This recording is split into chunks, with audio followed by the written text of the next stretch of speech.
12 jurors, 10 hours, and 3 guilty verdicts. Former Minneapolis police officer Derek Chauvin is heading to prison. A jury convicts him on all 3 counts in the murder of George Floyd last May. Good to see you with us here at 7. I'm Nicole Baker. And I'm Rick Ritter. Now, the reading of that verdict, a moment the country really has been watching and waiting for. And tonight, people all across the country are celebrating, breathing a sigh of relief. And that includes right here in Baltimore. Yeah, from Baltimore City to the county, we have extensive live team coverage for you tonight. Let's begin with Kelsey Kushner, where a car caravan and a rally, Kelsey, is happening right now. Nicole, Rick, well, as soon as that verdict came in today, we heard cars honking, people were singing in the streets here in Baltimore. Now, there was a small group that met here on North Charles Street, and they are now marching in the streets. There's a car caravan that's going on. People are holding signs. They are chanting, no justice, no peace. They're giving speeches. They're showing their support of the guilty verdict. And many people that we spoke with today were very emotional. They say they are excited, they are relieved, and they feel as though if this is the start of a new day. Take a listen to what they had to say. I'm feeling with joy. I'm feeling happiness.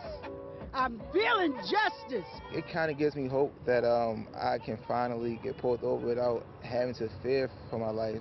I feel as though if anything else were to happen, that justice will be served. Now, that caravan rally is going to end at City Hall. They are encouraging people to come out and stand with them peacefully. Reporting live at 7, Kelsey Kushner for WJZ. Kelsey, thank you. Here's what Baltimore City Police Commissioner Michael Harrison has to say about the verdict, releasing a statement saying, as a law enforcement executive, the actions and conduct of Chauvin not only failed to represent the oath to protect and serve, but it was shocking to the consciousness to every human being that watched that video, and I believe that justice has been appropriately served. This is not how any officer should conduct themselves. Our department will continue to support members of our community that want to exercise their First Amendment rights and peacefully gather in reference to the verdict in this case. Later adding, we ask that residents continue to demonstrate in a peaceful and orderly fashion, just as they had done last year during the months after learning of the murder of George Floyd. And Baltimore Mayor Brandon Scott says this: "My heart goes out to the loved ones of George Floyd, and I hope they find some healing in today's verdict. Regardless of this decision, more work remains to prove once and for all that Black lives matter in America. We must honor George's legacy and join together to build an inclusive system that truly works for everyone." And let's bring in Sean Stryker now. He's been live in Baltimore County for us. Yeah, Sean, we know you've been talking to people there. What are they telling you tonight? Well, you know, it's really surprising at how quickly the news traveled of this guilty verdict, which just goes to show you all eyes really were on this trial. We were 5 minutes up the road at UMBC when the verdict was read. We could hear cheers off in the distance. We got in the car, we drove here to Catonsville. A lot of people already had heard the news, and we asked them about their feelings regarding the guilty verdict. I just feel like for so long there's similar cases and they always come up not guilty, and then finally this time it feels like we're getting ahead. I'm super happy because I was worried about what would happen if he wasn't found guilty. It was obvious, everyone saw in the video what happened. You know, total abuse of power. I think it's well deserved, and I think it's really important for us to know that he's being held responsible for what happened, because it was a complete tragedy, and I want my kids to know that things like this are being addressed finally.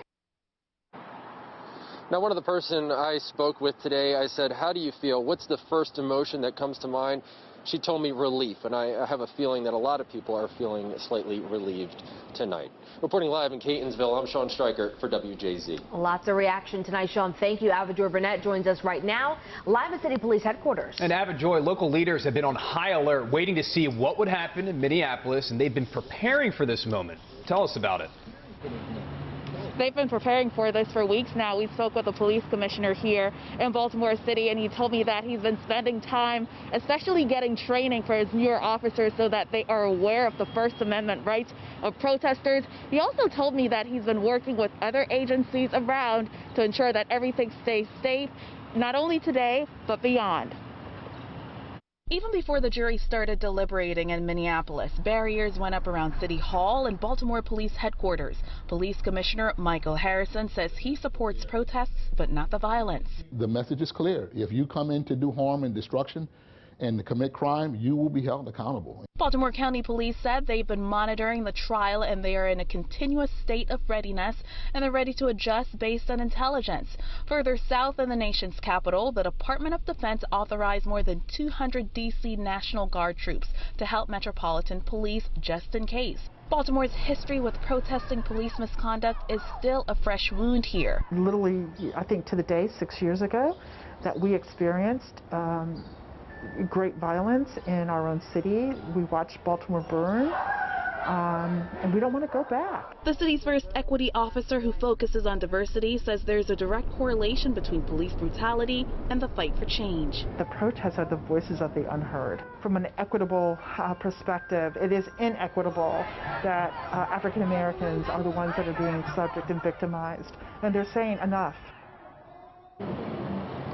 And the commissioner told me he is constantly monitoring everything, he and his staff, and that includes taking a look at what's happening on social media and being ready to dispatch wherever things may pop up. Live at 7, Joy Burnett for WJZ.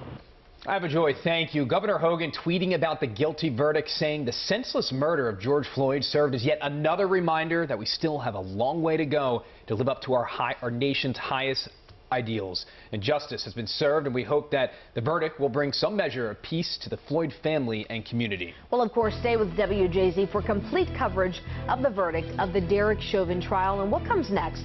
We'll bring you the latest developments on air and online at WJZ.com.